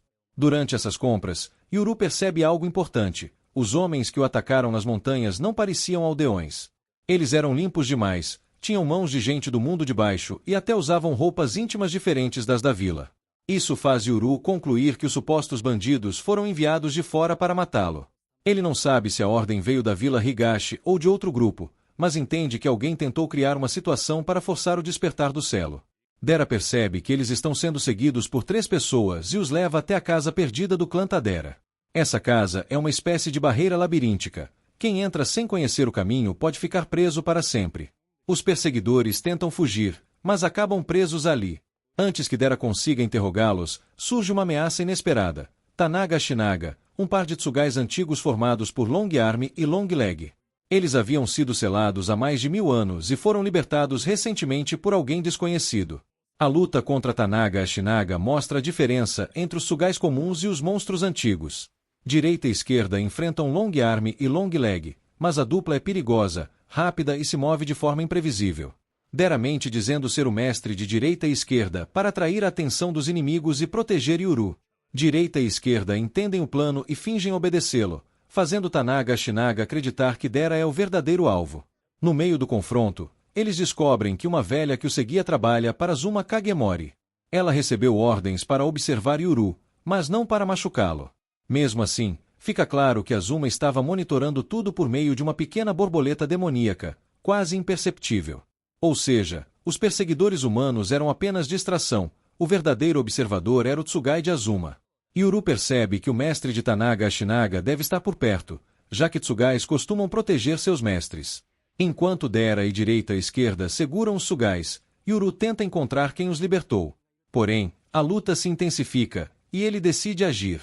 Yuru revela que é o verdadeiro mestre de direita e esquerda e enfrenta Tanaga Ashinaga diretamente, mesmo sem ter despertado completamente o poder do Celo. Yuru usa um blefe inteligente.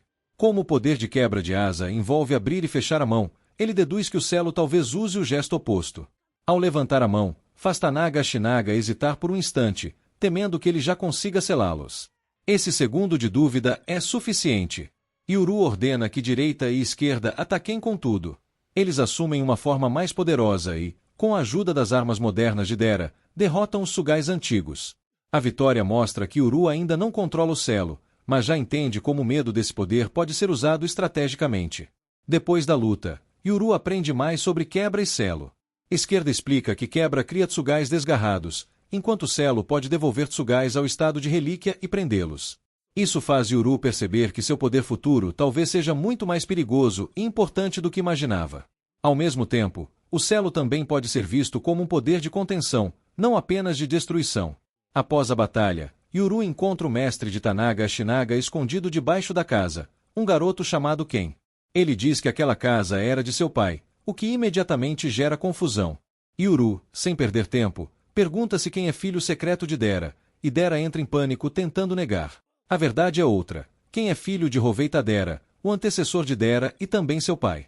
Isso faz de Ken o meio-irmão mais novo de Dera, com uma diferença de 22 anos. Ken revela que seu pai, Hovei, conhecia Mine e Nagisa, os pais de Yuru e Asa. Mais importante ainda, Hovei foi quem ensinou o casal a escapar da barreira da Vila Higashi. Essa revelação transforma Hovei em uma pista essencial para encontrar os pais desaparecidos dos gêmeos. Ken também explica que libertou Tanaga Ashinaga porque queria ficar mais forte depois da morte da mãe, mas descobriu tarde demais que os Tsugais eram malignos.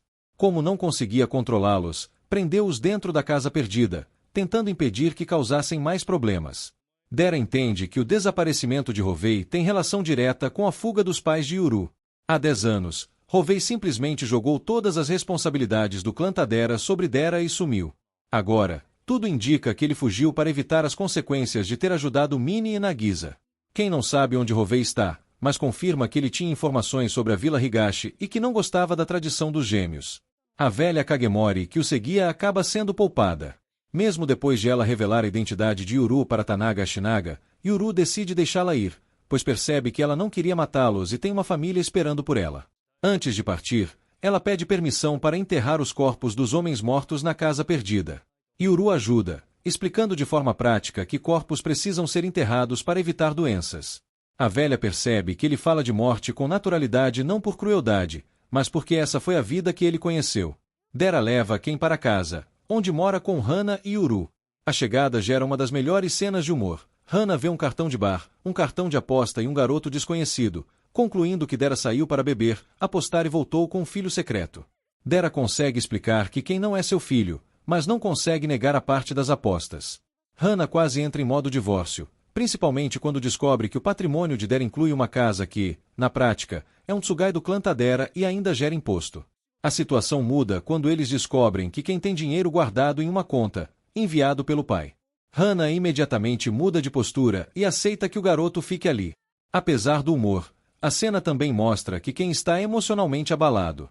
Ele perdeu a mãe, não sabe onde o pai está e tenta parecer responsável demais para uma criança.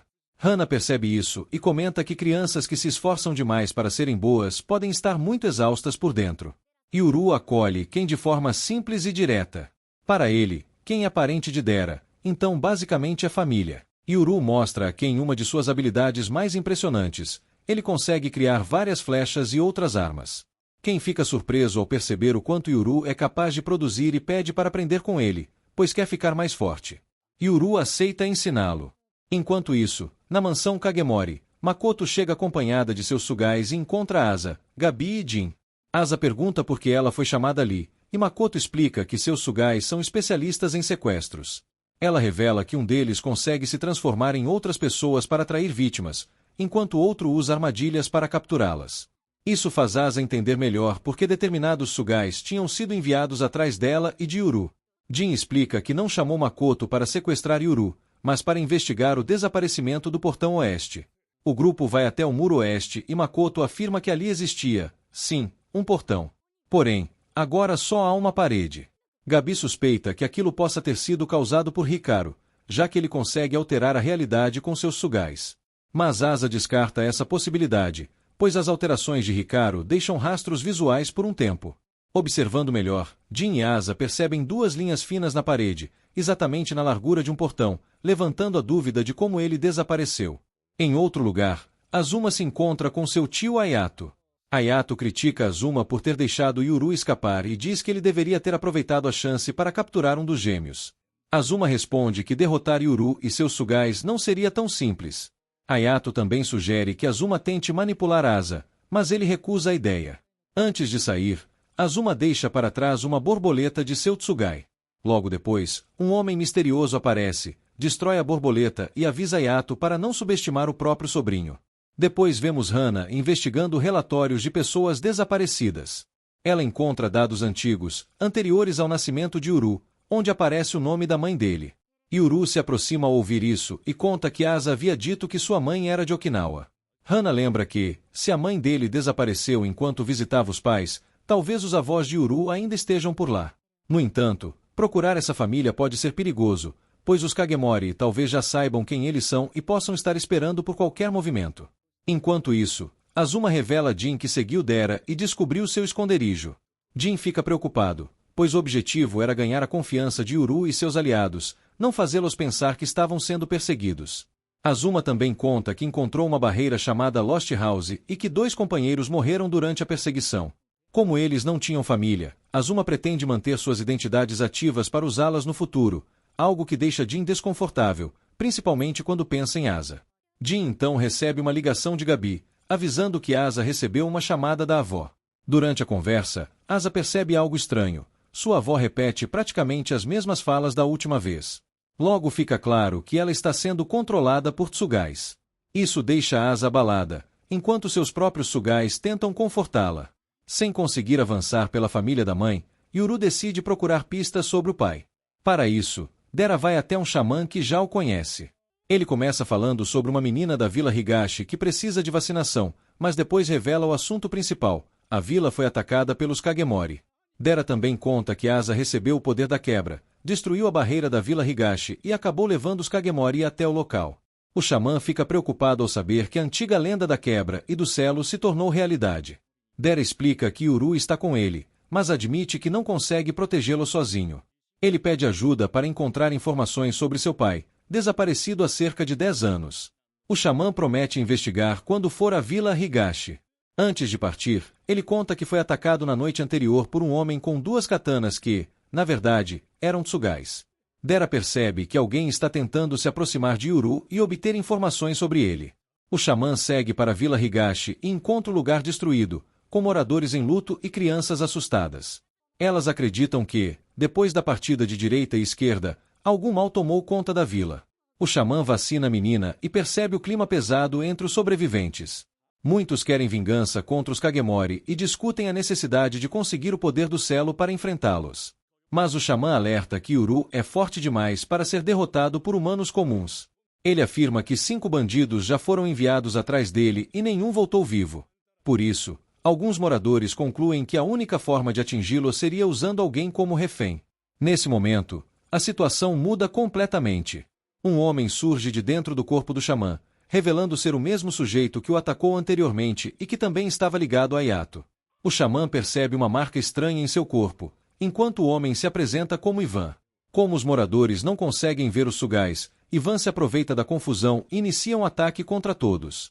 Logo depois, Ayato conversa por telefone com Ivan e confirma que Shaman foi seguido até o local. A partir desse momento, Ayato manda Ivan agir. Ivan aparece como um personagem perigoso, acompanhado de 2 espadas falantes, Shokyu e Daiko, que discutem com ele o tempo todo, mas também funcionam como armas e entidades essenciais para suas ações. Mesmo com esse tom de conflito entre mestre e armas, fica claro que Ivan está em uma missão séria e que foi contratado para capturar alguém ligado a Yuru. Enquanto isso, a história mostra Yuru, Ken, Dera e Hana vivendo no apartamento. Yuru e Ken estão fazendo flechas porque Yuru ainda tenta manter hábitos do mundo de onde veio, mas também está começando a conhecer elementos do mundo exterior, como a televisão e a previsão do tempo. Essa parte reforça que Yuru está deslocado. Ele não pode voltar para a Vila Higashi porque o lugar não é seguro e também não consegue seguir para a cidade natal da mãe, porque ainda há muitas incertezas sobre sua situação. Ken explica que sua mãe vive na Etiópia, um país distante, mostrando que cada personagem carrega sua própria separação familiar. A tensão principal começa quando a cena volta para a Vila Higashi. Ivan surge em meio ao caos e demonstra não ter piedade dos moradores. Ele avança pela vila, procura por tsugais e chega até a mansão protegida por uma barreira. Lá, encontra a vovó Yamaha e outros moradores. Yamaha questiona como ele conseguiu entrar sem destruir a barreira, mas Ivan não dá espaço para diálogo e continua atacando quem aparece no caminho. Nesse momento, a pequena asa surge para proteger Yamaha. Ivan reconhece que aquela não é a asa verdadeira, mas sim a falsa asa, um tsugai que assumiu a aparência da irmã de Yuru. A falsa asa se torna o alvo central de Ivan. Ele percebe que ela tem grande valor emocional para Yuru, justamente porque sua aparência faz com que Yuru não consiga abandoná-la. Ivan entende que, se capturá-la, poderá usar isso como isca. Ele também deduz que Yamaha é a mestra da falsa asa e usa essa informação para pressioná-la. Ivan ameaça Yamaha e força a falsa asa a fazer um contrato com ele. A falsa asa tenta resistir, mas, para proteger sua mestra, acaba aceitando ir com Ivan. Ivan também demonstra interesse em encontrar a outra metade ligada à falsa asa, o que indica que ainda existe algum mistério sobre sua verdadeira natureza. Ele comenta que os moradores comuns talvez não conseguissem ver tsugais e que, por isso, podem ter tratado a falsa asa como uma presença especial ou sagrada dentro da vila. Enquanto Ivan leva a falsa asa embora, a narrativa mostra o impacto da destruição na vila. Danji aparece com sua mãe, e os dois vivem um momento de despedida. Danji quer que a mãe fuja, mas ela decide ficar na vila para receber quem ainda chegar. Ao mesmo tempo, ela manda Danji descer as montanhas sozinho, encontrar Yuru e ajudá-lo. Em seguida, Ivan usa um recurso estranho criado por suas espadas, uma espécie de passagem ou barriga que permite transportar pessoas. Ele coloca a falsa asa e uma garotinha da vila dentro desse espaço, enviando-as para perto de Ayato. Assim, fica claro que Ayato também possui tsugais ou algum tipo de poder ligado a essas entidades. Shaman, gravemente ferido, presencia tudo sem entender completamente o que está acontecendo. Danji, por sua vez, começa a descer as montanhas em busca de Yuru. No caminho, encontra Oshira, um tsugai em forma de cavalo. Oshira conhece esquerda e direita, os companheiros de Yuru, e explica que eles foram embora com ele. Ela também entende que o veículo usado por Yuru tinha a placa da capital, então conclui que eles devem seguir para lá. Danji fica assustado com o mundo de baixo, especialmente com os veículos e a cidade, mas aceita seguir viagem. Depois, a narrativa retorna para Hana e Dera no apartamento. Hana recebe uma ligação e descobre que Shaman foi morto. Em outro local, parecido com Galpão, dois personagens explicam que foram até a loja de Shaman e o encontraram morto, junto com seu Sugais Lady e Cavalheiro. Antes do enterro, eles encontram uma mensagem deixada no corpo de Shaman. A mensagem é direcionada a Yuru e revela o verdadeiro plano de Van. Ele está com a falsa irmã de Yuru, a criança da vila e outra menina. Yuru deverá ir até um local indicado na próxima lua cheia fria. A mensagem funciona como uma ameaça e como um convite para uma emboscada. O encontro também revela que existem outros interesses envolvendo Dera, Yuru e um contrato com Maurice, algo que já havia acontecido antes na história. Hana, no entanto, finge não saber onde Dera e Yuru estão. Ela esconde a verdade porque Dera havia ido com ela de forma discreta e porque ela não quer se envolver diretamente no conflito. Os outros personagens dizem que, se Hana não sabe de nada, ela não deve entregar a mensagem a Dera e Yuru. No final, Danji e Oshira chegam à capital. Danji vê os prédios grandes pela primeira vez e fica impressionado com o tamanho do mundo exterior. Oshira tenta sentir a presença de esquerda e direita para encontrá-los com mais facilidade. Ao mesmo tempo, Hana aparece sozinha, pensando na mensagem deixada para Yuru. Embora saiba que a informação é importante, ela decide não contar nada para Dera nem para Yuru, porque quer manter a própria paz e ficar longe do perigo. E esse foi o resumo de hoje. Se eu pulei alguma cena importante ou se você notou um detalhe que só um verdadeiro otaku percebe, comenta aqui embaixo. Agora faz o ritual sagrado do YouTube. Deixa o like, se inscreve no canal e ativa o sininho, porque isso dá mais poder pro canal do que protagonismo de personagem principal. Valeu por assistir e até o próximo recap.